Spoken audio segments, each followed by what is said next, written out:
Nilipotoa ile video kuhusu kubeti juu ya mafundisho ya kanisa kwamba kubeti sio dhambi, nadhani kuna watu hawakunielewa vizuri. Kuna comment ambazo nilizipata zikanifanya nifikiri kwamba kuna watu hawakunielewa vizuri. Comment hii inasema, leo nimekuwa huru kuhusu uwekezaji, na mwingine akasema mikeka iendelee na Mungu atatubariki. Sijui kama nilieleweka vizuri. Mwingine akasema kutafuta odds ni kazi pia kaka. Mwingine akasema michezo kiasi, ichezwe kiasi bila kumdhulumu mtu. Hapo umeongea la maana kaka. Komenti nyingine inasema Mungu nisaidie mkeka wangu nishinde.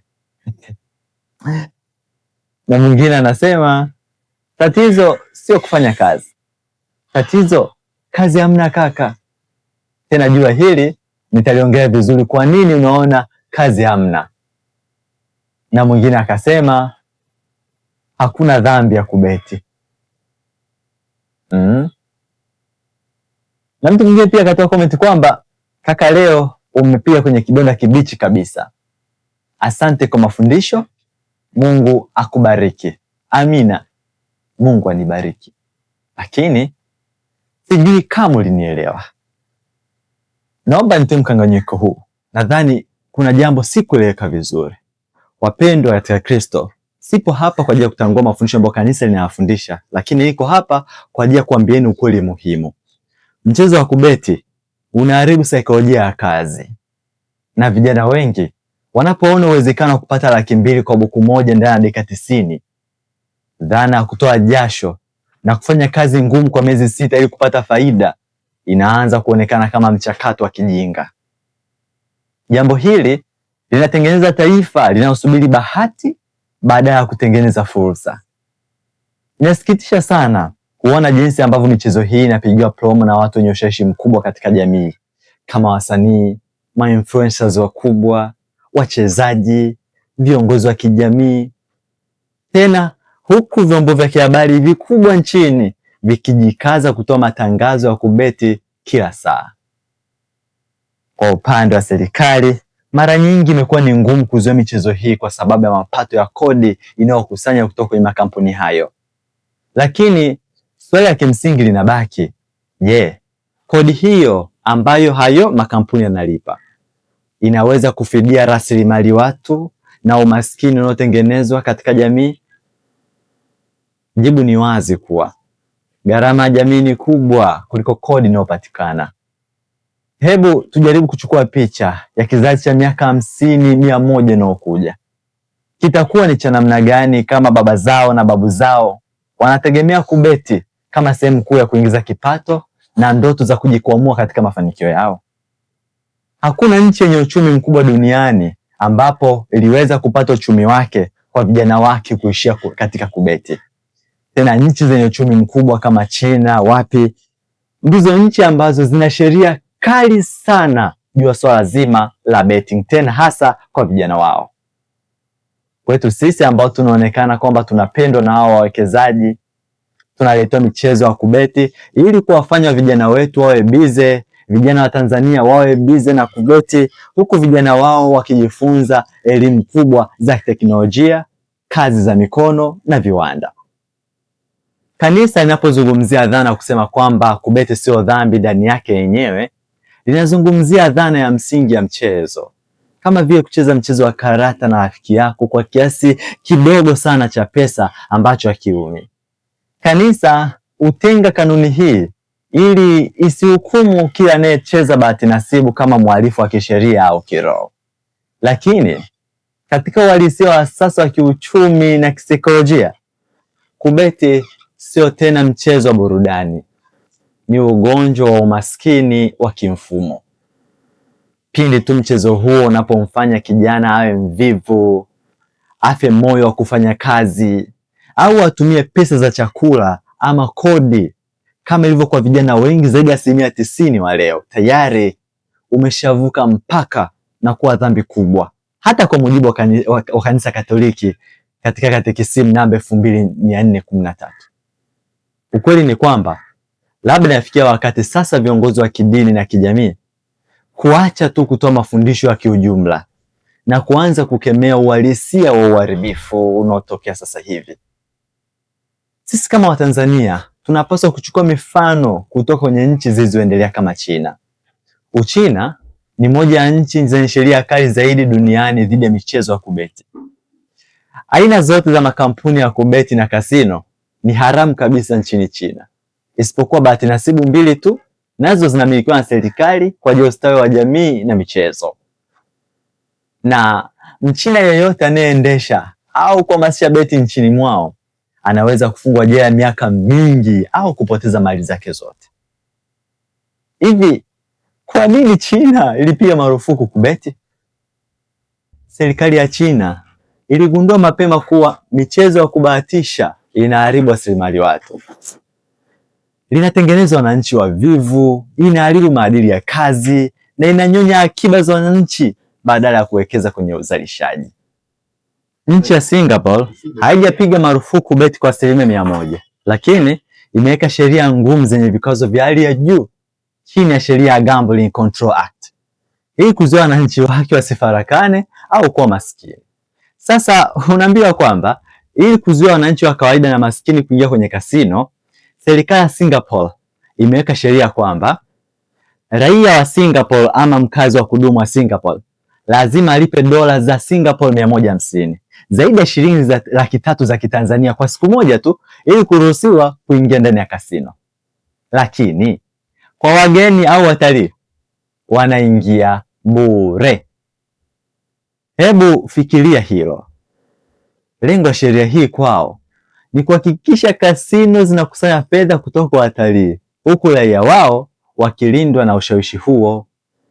Pia nchini Singapore, mke, mume, mtoto au mzazi ana haki ya kisheria kuwasilisha maombi serikalini ya kumwekea vikwazo vya kisheria ndugu yake asiruhusiwe kubeti au kuingia kwenye kasino ikiwa anaonyesha dalili za uraibu au kutumia pesa za familia. Na ya mwisho, mtu yeyote anayepokea msaada wa kifedha au nyumba kutoka serikalini, wale watu ambao wanasaidiwa na serikali, ni marufuku kisheria kujihusisha na aina yoyote ile ya kubeti. Tukienda katika nchi zingine kama Qatar, Saudi Arabia na Kuwait, sheria za nchi zimetungwa kulingana na misingi ya dini za Kiislamu, ambapo michezo ya bahati nasibu inachukuliwa kuwa ni haramu. Na mtu yeyote anayekamatwa akibeti au akiendesha michezo ya bahati nasibu mahali popote, hadharani au kwa siri, anafungwa jela miaka 3 na kutozwa faini kubwa. Na ni marufuku kabisa kwa chombo chochote cha habari, msanii au mchezaji kutangaza au kuvaa jezi zenye nembo ya kampuni ya kubeti. Unaambiwa kwamba wakati wa kombe la dunia mwaka 2022 nchini Qatar, makampuni yote ya kubeti yalizuiwa kuweka matangazo yoyote ndani ya uwanja au kwenye mechi hizo. Tofauti na nchi nyingine za Ulaya zinazoruhusu makampuni binafsi, kuna nchi ya Norway imeweka udhibiti wa kipekee. Ni kampuni moja tu inayomilikiwa na serikali ndiyo inayoruhusiwa kutoa huduma za michezo bahati nasibu. Lakini pia mfumo wa kompyuta wa serikali unamwekea kila mchezaji kikomo cha fedha anazoweza kupoteza kwa mwezi. Mfano, ukifikisha kiasi fulani cha hasara, mfumo unakufungia kiautomatic na uwezi kubeti tena hadi mwezi ujao uanze. Na benki zote nchini Norway zimekatazwa kisheria kuchakata malipo yoyote kwenda kwenye makampuni ya kubeti nje ya nchi. Hebu tuambie, kwa hivyo ulivyosikia, sheria ipi ambayo ungetamani ije Tanzania katika mchezo huu wa kubeti? Makampuni mengi ya kimataifa yanajua kwamba betting ni sumu kwa uchumi wa uzalishaji, lakini kwa sababu nchi za Afrika zinaruhusu, wanakuja hapa kuwekeza mabilioni ya fedha kwenye miundombinu ya beti na matangazo.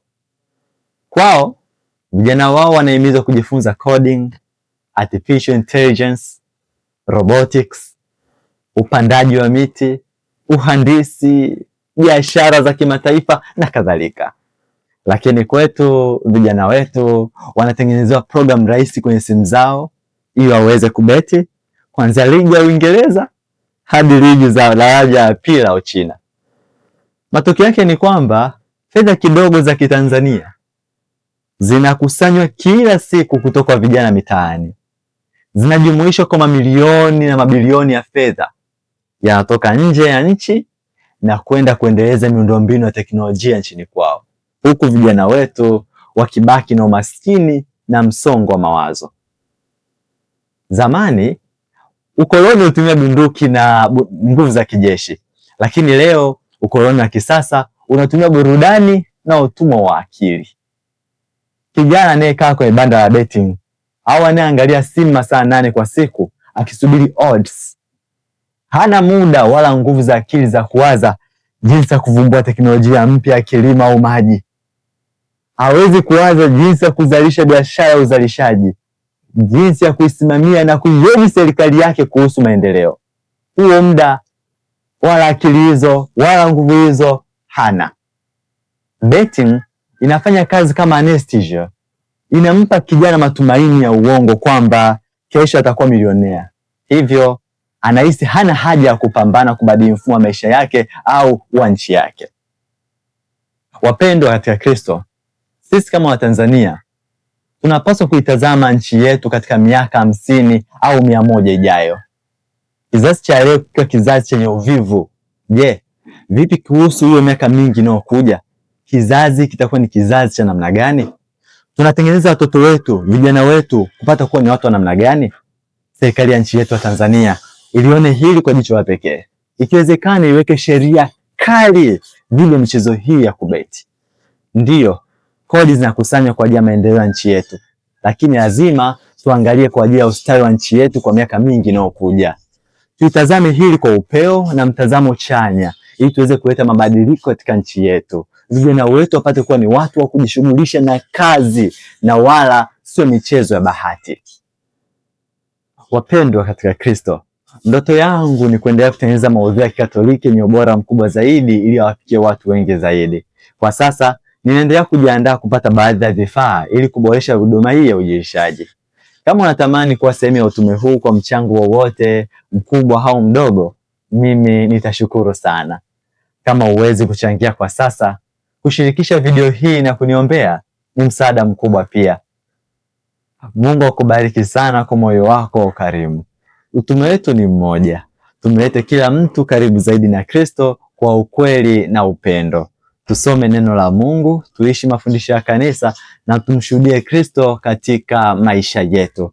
Ni mimi mtumishi wenu mdogo nisiyestahili, Oscar Mkatoliki. Nakutakieni siku njema na yenye baraka na Mwenyezi Mungu atubariki sote.